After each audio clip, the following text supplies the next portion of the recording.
زه رحیم الله خان کلینیکل فارماسیست یو ځل بیا په یو نوی ټاپک باندې تاسو سره خبرې کول غواړم.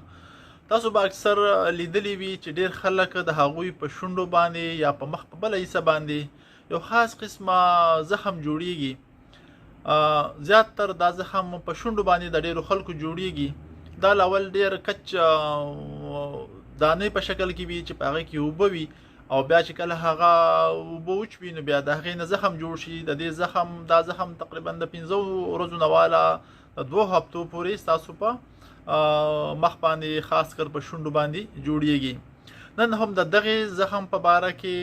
یا د دې انفیکشن په باره کې کوم چې د یو وایرس د وجې نه کیږي. د دغې وایرس نوم دی هرپس سمپلیکس وایرس. دې ته هرپس سمپلیکس وایرس 1 وایي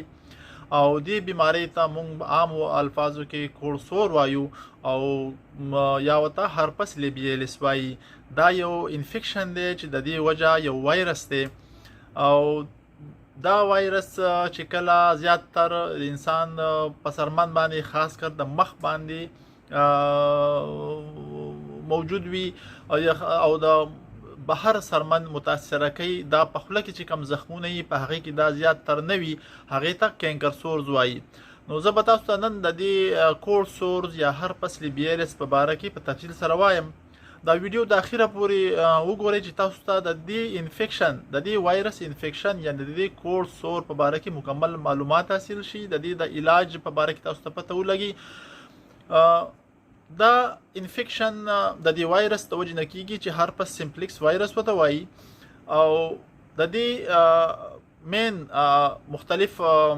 دا زموږ په تا چې کله دا انفیکشن یو پیره چاته وشي نو دا ورته بار بار کیږي، ځکه چې په اسانه باندې دا وایرس بیا د انسان نه نزي.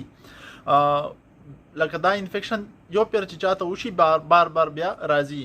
په عام حالاتو کې دا په یو غیر فعال حالت کې کم د چې انیکټیو سټیټ وي، خو چې کله دته داسې ماحول میلاو شي لکه فرض کې یو سړی بیمار شو، تبه د زکام په شکل کې، یا بعضې خلکو ته نور ته پتلو باندې، بعضې خلکو ته دوایانو باندې په انفیکشن باندې، او بعضې خلکو ته په مختلف هارمونل چینجز کې مثلا د منسټرویشن په ټایم کې، د پریګنینسۍ په ټایم کې، او یا د خفګان یا د سټرس په وجه باندې هم دا وایرس دوباره د خپل انفیکشن شروع کوي او خاص طور دا د زخم بیا خلکو ته جوړوي. دا په اول کې دا زخم چې کوم دی دا یو معمولی پوستکی سړي ته د غذای سخت شي، سړي ته پته لګي چې زما د شونډه باندې څه تکلیف دی. لاول کې چې خارښ محسوسیږي، درد محسوسیږي، او بیا تقریبا په 48 اورز کې په 2 ورځو کې دا دغلته مکمل یو دانه شان جوړ شي چې په هغې کې کچه دانه جوړ شي، په هغې کې اوبه وي او د دغې اوبو د دانې په ماتېدو سره بیا دغلته د پوستکي والا کوم ته چې سکیب وي یو زخم جوړ شي. دغه زخم ډیر زیات بیا سوځي، درد کوي او خارښ کوي. نو د دې د وجې نه بیا خلکو ته ډیر زیات تکلیف میلاویږي. نو مختلف څنګه چې ما تاسو ته وویل چې مختلف د فیکټرز په وجه، لکه د دوایانو په وجه، د تبې په وجه، د انفیکشن په وجه، کله چې دا انفیکشن تاسو ته یو پیره وشي نو په دې کې بیا دا زیات هغه کس لا چاته چې دا انفیکشن شوی د چا په شونډه چې دا زخم وي نو هغه له د یو څو احتیاطونو کولو ډیر زیات ضرورت دی. اولنی احتیاط دا دی چې دا انفیکشن دی دا د یو نه بل ته ډیر زیات لګي. لکه د یو چا په شونډه باندې چې داسې زخم راغلی که هغه فرض کا دغه زخم په خپل لاس باندې ورسره ولګي او بیا د خپل لاس د بل چا سره میلاو کی نو دا انفیکشن ډایرکټ هغه ته میلاویږي. دا ډیر زیات کنټیجیس انفیکشن دی. د دې نه په مختلفو طریقو باندې تاسو د دې د سپریډینګ د یو نه بل ته خپرول دا د دې لپاره تاسو لا پکار دي چې تاسو لاس وینځئ. داسې کس چاته چې د شونډې دا زخم یا د هرپس لیبیالیس یا د کوړ سور شوی وي هغه ته پکار ده چې د خپل استعمال ټول څیزونه، که په هغه کې د کاسمیټیک سامان وي، که د تلویه وي، که د خوراک څه څیزونه وي، په هغه کې چې د خوراک یا ګلاس وي یا څه بل څه چې هغه د زخم سره یا د شونډو سره لګي یا د مطلب د پرس کا د لب بام وي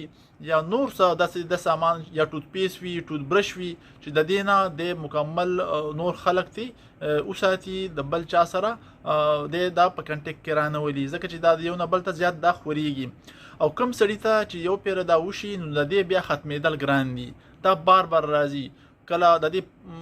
2 میاشتې پس راشي کله په چا باندې 15 میاشتې پس راشي کله کال پس راشي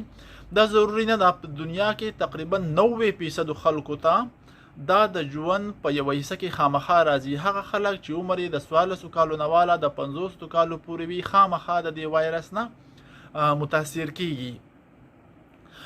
کله چې هم تاسو د دغه انفیکشن یا د دې کور سور نه تاسو انفیکټ شئ نو کوشش کوئ چې داسې پل فروټس نه ځان وساتئ چې هغه ترش وي مثلا مالټې کینوان چې په هغې کې یا لیمو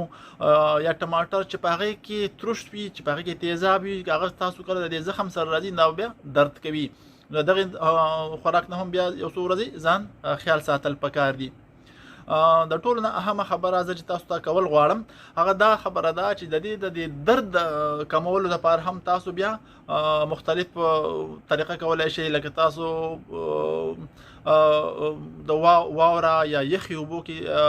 څه کپړه لمده کوي هغه په دې خپل زخم پورې د ورځې کې 3-4 پیرې نیسئ تاسو ته به د درد او د سوروالی به کمیږي هسې خو د دې څه داسې مستقل علاج نشته چې د هغې په ذریعه دا ختم شي دا په خپله د 15 ورځو نه واله د 14 ورځو پورې دا په خپله ښه کیږي خو بیا هم د دې تکلیف کمولو دپاره مختلف وایرس کریمونه میلاویږي په هغه کې لکه د زوویراکس دپاره هغه دپاره سپیشل تاسو به د لیپس دپاره به تاسو ته زوویراکس لیپ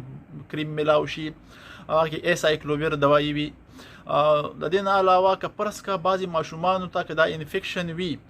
او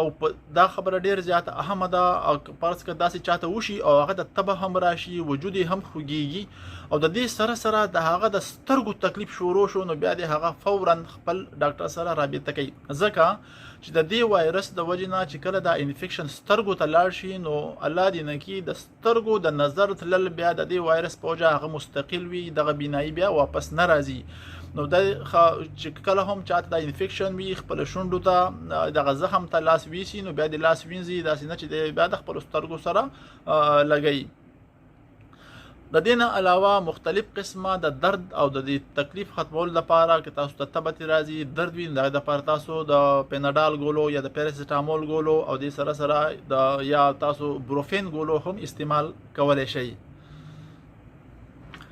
د انفیکشن د دې انفیکشن د زیاتېدو په صورت کې بیا تاسو ډاکټر په خوله باندې هم د انټي وایرل د دوايانو د خوړو